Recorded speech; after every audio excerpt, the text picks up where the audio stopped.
हाँ, आज अपन बहुत ज़्यादा इम्पोर्टेंट टॉपिक स्टार्ट करने जा रहे हैं जो बहुत ज़्यादा इम्पोर्टेंट है आपके लिए एग्ज़ाम के पॉइंट ऑफ व्यू से। और इस न्यू सिलेबस के अकॉर्डिंग ये पूरे 4 नंबर का है, ठीक है। 4 मार्क्स का सेंटेंस इसके अंदर एग्जाम में वाक्य आएंगे, उनको आपको शुद्ध करना है, वाक्य शुद्ध इसका नाम है।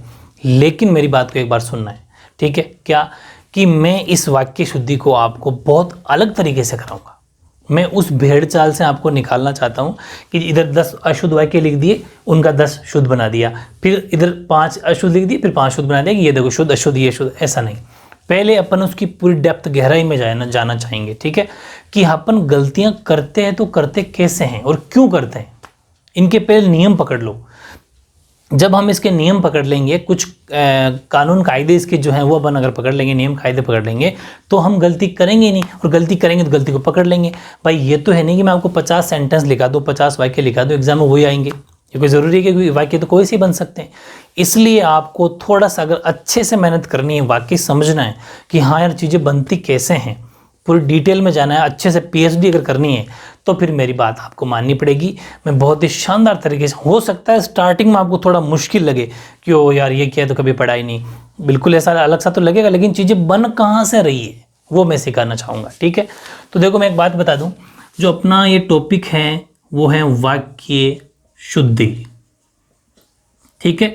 वाक्य शुद्धि, ये शुद्धि को ऐसा भी लिख सकते हो आप, ऐसे भी अपने वाक्य शुद्धि लिखते हैं। यानी कि इसमें जो नीचे होता है ध, वो मैंने कहा था ना, वो हमेशा पूरा होता है और द आधा होता है, ठीक है। तो वाक्य शुद्धि अपन पढ़ने वाले हैं। ये वाक्य शुद्धि आपके एग्जाम में पूरे 4 नंबर की है। बताओ, बहुत इजी सा टॉपिक है, 4 मार्क्स का टॉपिक है, 4 अंक का टॉपिक है। और इसमें देखो इतना इजी फॉर्मेट मैंने बनाया है। पहले तो अपन ये पता करेंगे गलतियां बनेगी कैसे। तो बेसिकली 2 तरह की गलतियां अपन इसमें करते हैं, फिर उसके सब टाइप बन जाएंगे। जैसे एक तो है पद संबंधी गलती, ठीक है, पद संबंधी अशुद्धि। एक बात तो ये समझ में आ गई। दूसरी है पदक्रम संबंधी अशुद्धि, पदक्रम संबंधी अशुद्धि। अब देखो पदक्रम का मतलब, जैसे कोई शब्द पहले लिख दिया जो कि बाद में लिखना था, बाद वाले को पहले लिख दिया, आगे पीछे जो सेंटेंस होते हैं।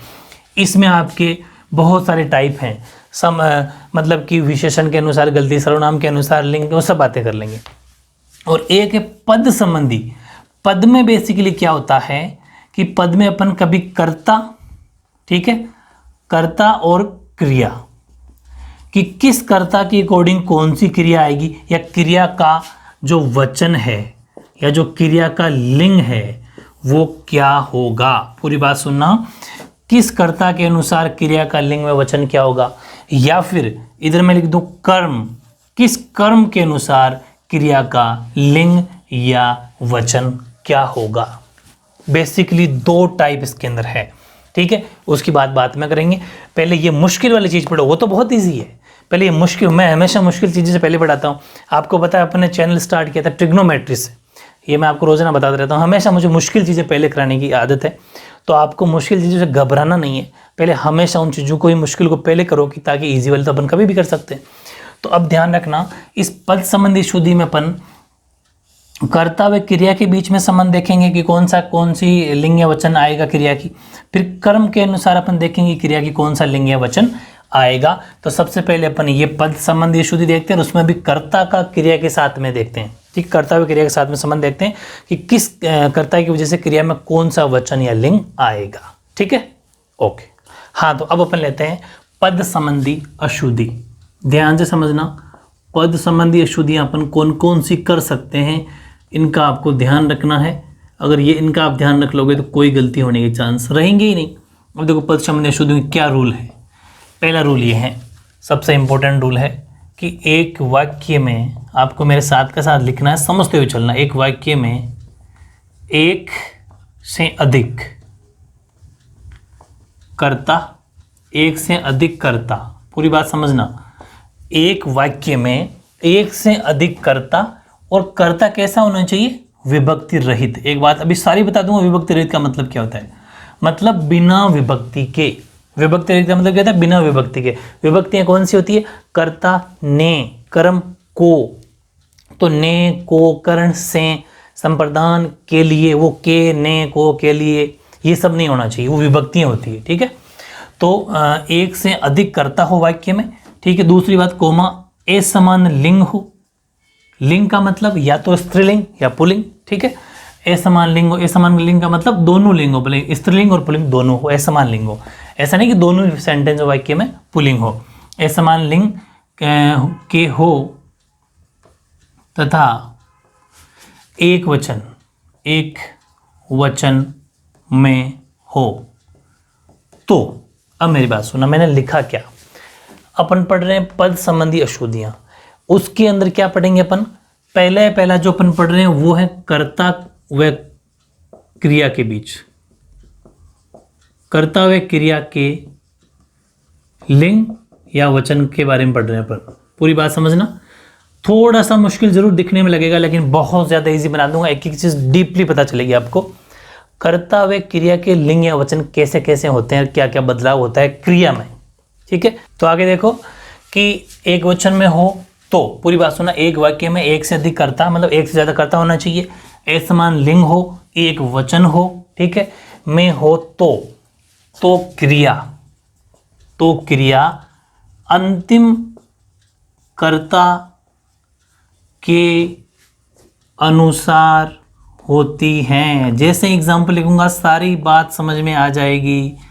पहले एग्जाम्पल समझना, उदाहरण ले रहा हूं मैं, बड़े ध्यान से समझना।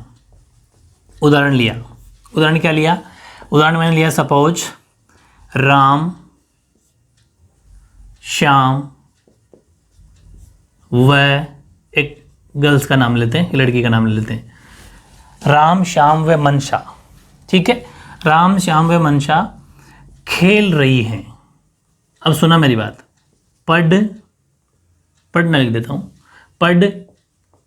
अब यहां पर रहे हैं या रही हैं क्या आएगी वो अपन को डिसाइड करना है, वो बड़ी चीज है। पूरी बात सुनो, मैंने क्या कहा, एक वाक्य में एक से अधिक कर्ता हो, राम श्याम मनशा, एक से ज्यादा करता है, देख लो 1 2 3 करता है। असमान लिंग हो, ये दोनों तो पुल्लिंग है, समझ पा रहे हो, ये स्त्रीलिंग है, मनशा स्त्रीलिंग है, समझ पा रहे हो, पुल्लिंग ये स्त्रीलिंग,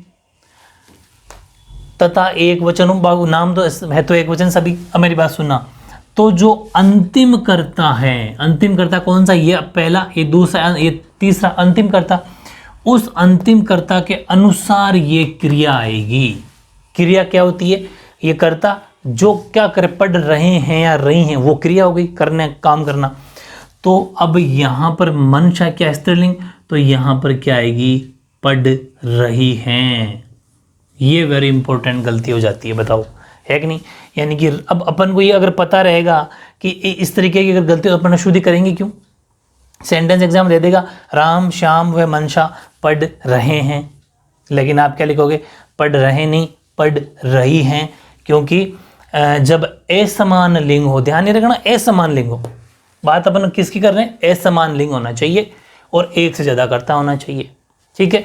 और यही एग्जाम्पल अगर ऐसा होता, राम श्याम या मनशा, ये ठीक है, राम श्याम या मनशा। अब यहां पर ये पुल्लिंग है, ठीक है, स्त्रीलिंग है, ठीक है, मतलब क्या हुआ, असमान लिंग है, ठीक है।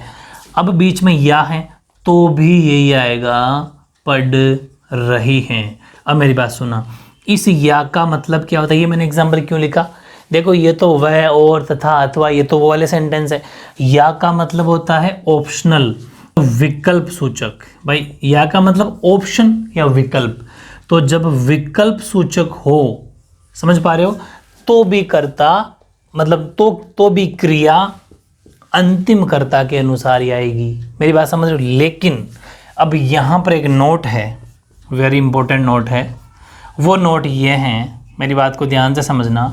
यही एग्जाम्पल अगर ऐसे हो जाता, राम श्याम व मनशा, राम श्याम व मनशा सभी पढ़ रहे हैं, सब पढ़ रहे हैं। अब मैंने क्या लिखा, पढ़ रहे हैं, क्योंकि यहाँ क्या आया, सब। और एक बात का फिर ध्यान रखना, ये तो विकल्प सूचक था, विकल्प सूचक होगा तो भी सेम टू सेम इसी तरह काम करेगा, लेकिन सब का मतलब क्या होता है, समूहवाचक, भाई ग्रुप। सब का मतलब ग्रुप, समूह सूचक हो, ठीक है, समूह सूचक हो तो क्रिया पुल्लिंग बहुवचन में होगी। बहुत ज़्यादा इंपॉर्टेंट रूल है ये।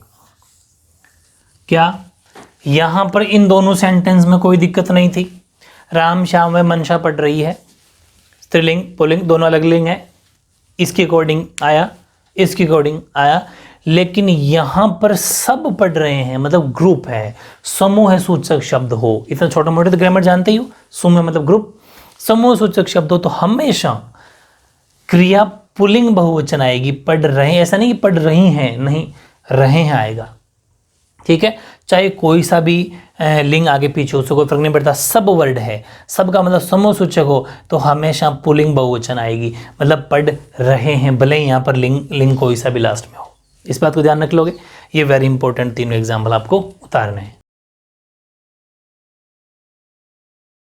अब अगला नेक्स्ट नियम क्या है, वो थ्योरी तो सेम ही रहेगी कि जब एक वाक्य में एक से अधिक कर्ता, समझ पा रहे हो, और जहां पर अपन ने लिखा था असमान लिंग, वहां पर सिर्फ आपको ये हेडिंग लिखनी है समान लिंग।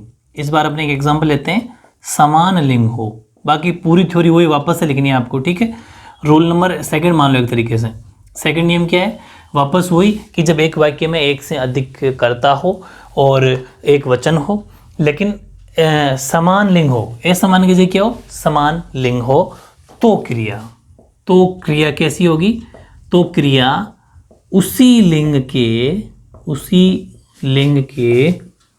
या उसी लिंग में बहुवचन में होगी, उसी लिंग में बहुवचन में होगी। इस बात का ध्यान रखना है। जैसे मैं एक एग्जांपल लेता हूँ, समान लिंग का मतलब क्या होता है, जैसे अगर स्त्रीलिंग है तो स्त्रीलिंग शब्द रहेंगे एग्जांपल में, वाक्य में। जैसे मैंने कहा कि राम श्याम, ठीक है, गोपाल, राम श्याम गोपाल खाना खा रहे हैं, खाना खा रहे हैं। अब देखो यहाँ पर क्या है, रहे हैं, मतलब ये पुल्लिंग, अगर यहाँ पर पुल्लिंग है तो पुल्लिंग का बहुवचन रहे हैं, भाई एक होता तो रहा है, लड़की एक होती तो रही ही, समझ पा रहे हो, रही ये वाली चीज़ है।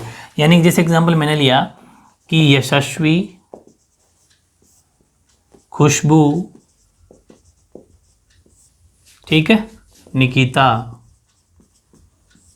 गाना गा रही है, गाना गा रही हैं, तो यहाँ पर बहुवचन आ गया, लड़कियों का स्त्रीलिंग का रही है, ठीक है, लड़कों का रहे हैं, मतलब वो उसी लिंग के बहुवचन में होगी। जैसे तो यहाँ पर कोई सोचने वाली बात नहीं है, मत सोचना कि अंतिम करते हैं, अंतिम अगर गोपाल है फिर तो ये होता चाहिए खाना खा रहा है, लेकिन नहीं, क्योंकि बीच में वह और ये नहीं। दूसरी बात मेन चीज़ क्या है कि लिंग समान है, लड़के लड़के तो तीनों पुल्लिंग है, ये तीनों की तीनों स्त्रीलिंग है। मेरी बात समझ में आ गई, तो ये लिंग समान का रूल था, वो लिंग असमान का रूल था। इन बातों को दिमाग में फिट कर लेना, ठीक है। हाँ, अगला नियम देखो, तो आप नियम नंबर 3 लिख सकते हो, एक ही बात है, वैसे अपने हिसाब से नंबरिंग कर लेना। तो ये क्या है कि जो आदर वाले वाक्य होते हैं, ठीक है, आदर प्रकट करने वाले, ये मान लो आदर प्रकट करने वाले एक वचन कर्ता के साथ भी क्रिया बहुवचन में आएगी। अब मेरी बात सुनो, आदर प्रकट करने वाला चाहे कर्ता है ना, वो एक वचन ही क्यों ना हो, क्रिया बहुवचन में आएगी। मेरी बात सुना, कैसे, जैसे पिताजी है, तो आप इस एग्जाम्पल को कैसे ही बोल दो, चाहे पिता कह लो चाहे पिताजी कह दो, ठीक है। पिताजी, अपन ये कहते हैं कि पिताजी कल आ रहे हैं। अब देखो, यानी कि बहुवचन यूज होगा यहाँ पर, पिताजी कल आ रहा है, ऐसा तो कोई नहीं कह सकता ना, है ना, इस खूंखार शब्द को ऐसा कौन कह सकता है। तो पिताजी कल आ रहे हैं, ठीक है, क्योंकि ये आदर सूचक शब्द है पिताजी, पिताजी कल आ रहे हैं, ठीक है, बहुवचन होगा हमेशा, जबकि पिताजी हैं एक ही, मतलब कर्ता एक वचन ही है, भले ही एक वचन है लेकिन एक वचन होने के बावजूद क्रिया बहुवचन में आएगी। मेरी बात समझ में आ गई, क्रिया बहुवचन में आएगी। ऐसे ही अपन आदर सूचक बड़े जो भाई बहन है, जैसे भाई साहब है ना, बड़े भाई साहब होते हैं, तो बड़े भाई साहब की बात करें तो भाई साहब खाना खा रहे हैं, खाना खा रहे हैं, तो इन ये भी बहुवचन में आएंगी क्रिया, रहे हैं। मेरी बात समझ पा रहे हो। तो जो आदर सूचक शब्द होते हैं, जो रेस्पेक्ट वाले वर्ड होते हैं, वो भले ही एक वचन में करता क्यों ना हो, क्रिया हमेशा बहुवचन में आती है, ठीक है। ऐसे नेक्स्ट रूल देखो, नियम नंबर 4, बहुत इंपॉर्टेंट चीज़ें बता रहा हूँ आपको। ये चाहता तो डायरेक्ट सेंटेंस लिखिए शुद्ध अशुद्ध करवा देता, जो हर कोई करवाता है, लेकिन उस भेड़चाल से बचाने के लिए कोशिश कर रहा हूँ मैं। चौथा ये है कि देखो हिंदी के अंदर है ना कुछ शब्द ऐसे होते हैं, है ना, जो वाकई अपने व्याकरण में काम आते हैं, फिक्स वर्ड है, उन शब्दों को अगर आपने अच्छे से देख लिया तो हमेशा वो बहुवचन में आते हैं। जैसे अपन ने बात की हिंदी में आंसू, है ना, प्राण, हस्ताक्षर, भाग्य, होश, ठीक है, आंसू, प्राण, हस्ताक्षर, भाग्य, होश, एक दर्शन और लिख दो, दर्शन, आदि। आदि शब्द हमेशा या सदैव बहुवचन में ही आएंगे, इस बात का ध्यान रखना, वेरी इंपॉर्टेंट है। तो जब ये नियमों का अपन को पता चल जाएगा, गलती करेंगे नहीं ना, ठीक है। जैसे एग्जाम्पल लिया मैंने, ये हस्ताक्षर मेरे हैं। अब देखो सुनने में ऐसा लगेगा हस्ताक्षर तो साइन तो एक ही होते हैं, लेकिन मेरे हैं, क्योंकि ये शब्द ऐसे हैं जो हमेशा बहुवचन में आते हैं। तो वैसे तो ये होना चाहिए था, ये हस्ताक्षर मेरा है, मेरा नहीं, क्योंकि ये शब्द फिक्स है, भले ही एक वचन जैसे लगे अपन को, लेकिन हमेशा क्रिया किस में आएगी, बहुवचन में। ये हस्ताक्षर मेरे हैं, बहुवचन में आ रही है। दूसरा, मेरी आँखों में, ध्यान से सुनना ना, आँखों में आंसू आ गए, तो ध्यान से सुनना, आंसू है और आ गए बहुवचन है। तो मतलब ये शब्द जब भी दिख जाए आपको, आंसू, प्राण, हस्ताक्षर, भाग्य, होश और दर्शन, हमेशा इनके आगे क्रिया किस में आएगी, तो आदि शब्द हो तो ध्यान रखना, क्रिया पूरा लिख लो, भले आदि शब्द सदैव बहुवचन में आएंगे, या फिर ये लिख लो क्रिया बहुवचन में आएगी, ठीक है, क्रिया बहुवचन में होगी, क्रिया बहुवचन में होगी, क्योंकि अपन पढ़ क्या रहे हैं, क्रिया, ठीक है। क्रिया क्या होगी, कर्ता के साथ क्रिया की बात पढ़ रहे हैं अपन अभी, ठीक है। उसके बाद अपन पढ़ेंगे कर्म की क्रिया के साथ, अभी अपन कर्ता को ले रहे हैं, कर्ता की अकॉर्डिंग क्रिया कैसे चेंज होगी वो चीज पढ़ रहे हैं, ठीक है, ओके। हाँ, अभी तक अपन ने कर्ता की अकॉर्डिंग क्रिया क्या आएगी पता कर लिया, अब कर्म की अकॉर्डिंग क्रिया क्या आएगी वो पता करते हैं, ठीक है। यानी कि हेडिंग अब आप चाहो तो लिख सकते हो, कर्म की अकॉर्डिंग क्रिया किस वचन में आएगी, ये छोटी सी इस तरीके से हेडिंग। अब क्या अपन देखते हैं, तो कर्म के अकॉर्डिंग क्रिया अगर क्या रहती है, इसकी मैं अगर बात करूं तो इसका पहला रूल, नियम फर्स्ट, बहुत इजी है कि यदि वाक्य में, ध्यान समझना, यदि वाक्य में कर्ता विभक्ति सहित, पूरी बात समझना, इतनी देर वो अपन पढ़ रहे थे विभक्ति रहित, मतलब उनमें विभक्ति नहीं थी, ने, को, से, के लिए, वो सब नहीं थी। अब है कर्ता तो होगा विभक्ति सहित, ठीक है, वह जो कर्म है वो होगा विभक्ति रहित, विभक्ति रहित। एक बात बता दूं, सहित का मतलब होता है विभक्ति के साथ, रहित का मतलब होता है विभक्ति के बिना, ठीक है। ये होगा विभक्ति रहित हो तो क्रिया, तो बताओ क्रिया क्या होगी, तो क्रिया का जो लिंग और जो वचन है, लिंग या वचन वो कर्म के अनुसार आएगा या होगा। बहुत बड़ी बात है, ध्यान सुनना कि यदि वाक्य में कर्ता विभक्ति के साथ है, ठीक है।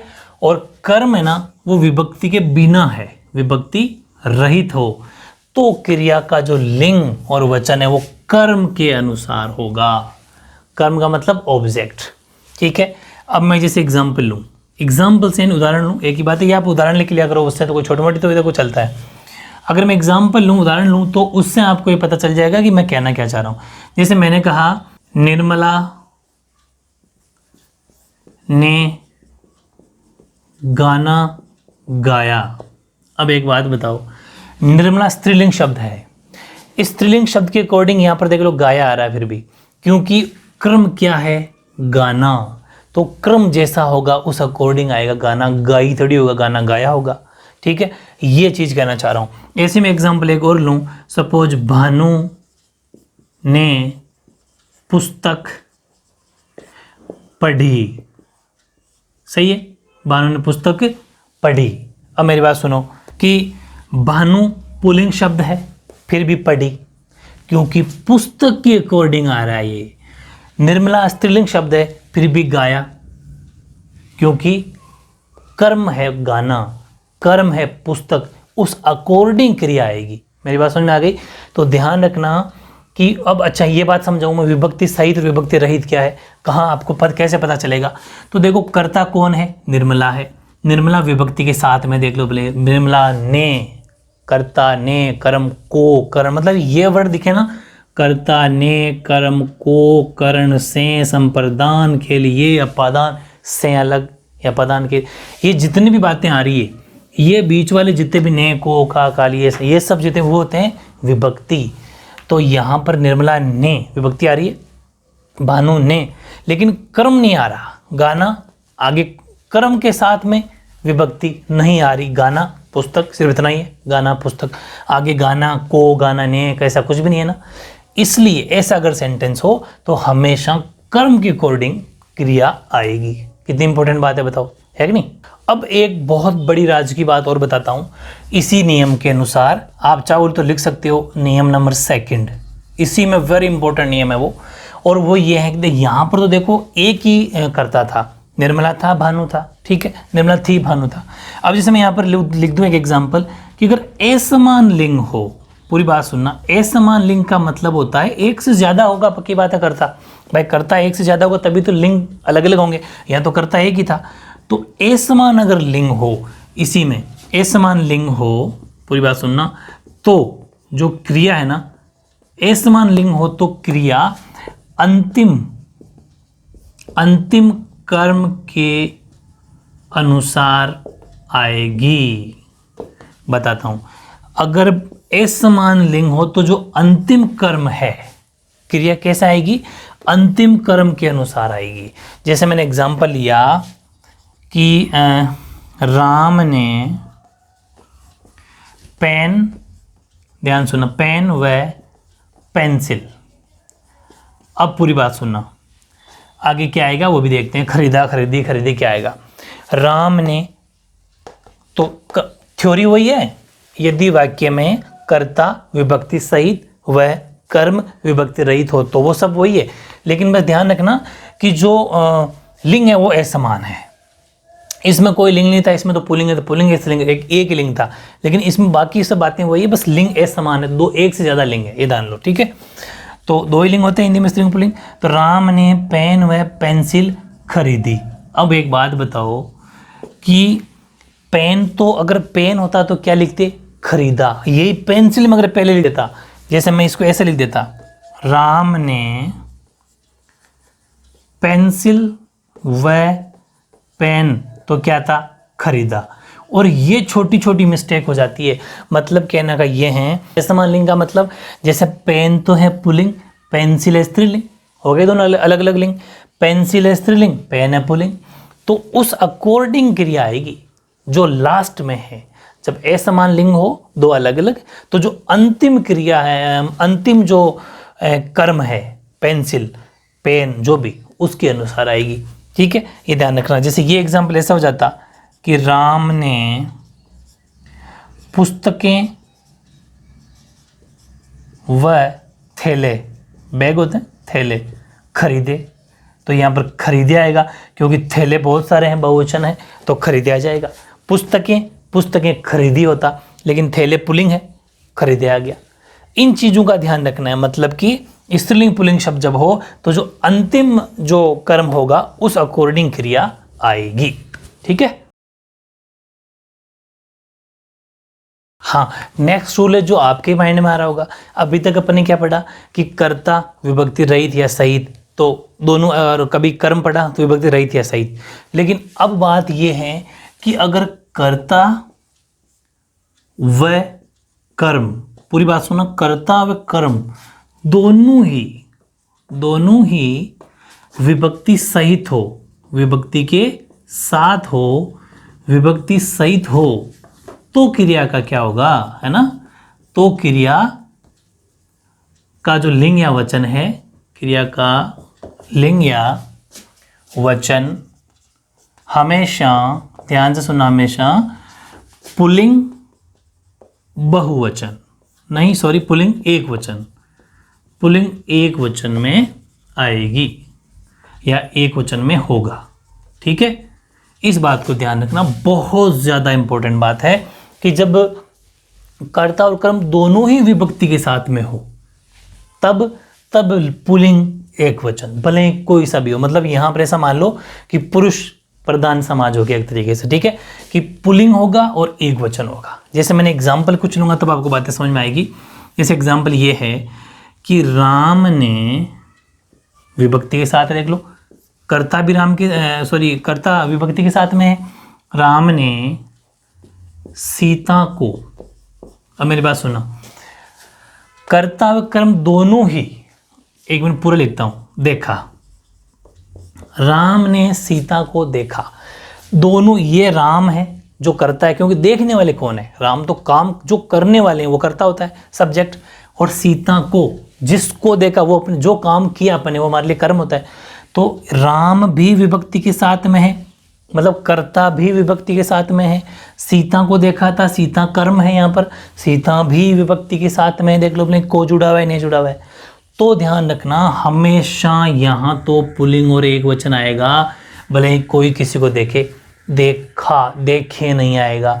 राम ने सीता को देखा, भले ही ऐसा भी बोल सकते हो, सीता ने राम को देखा, है ना। अगर सीता देखने जाए राम को तो क्या बोलोगे, सीता ने राम को देखा। कोई सा भी हो, हमेशा क्या आएगा कि आपके एक पुल्लिंग एक वचन। तो देखा क्या है, पुल्लिंग है ना, और एक वचन है। ये भी पुल्लिंग है, देखा, और एक वचन है। ठीक है, ऐसे ही मैं एक एग्जांपल और ले लूं कि राम ने रावण को मारा। अब देखो, राम ने रावण को मारा, ये भी पुल्लिंग एक वचन है। तो मतलब कितना इंपॉर्टेंट सेंटेंस बन जाते हैं कि भले ही दोनों अगर विभक्ति के साथ में हो, दोनों अगर कर्म और कर्ता और कर्म दोनों विभक्ति के साथ में हो, तो हमेशा क्रिया जो होगी वो पुल्लिंग एक वचन में आएगी। ठीक है, वेरी इंपॉर्टेंट रूल हो गया।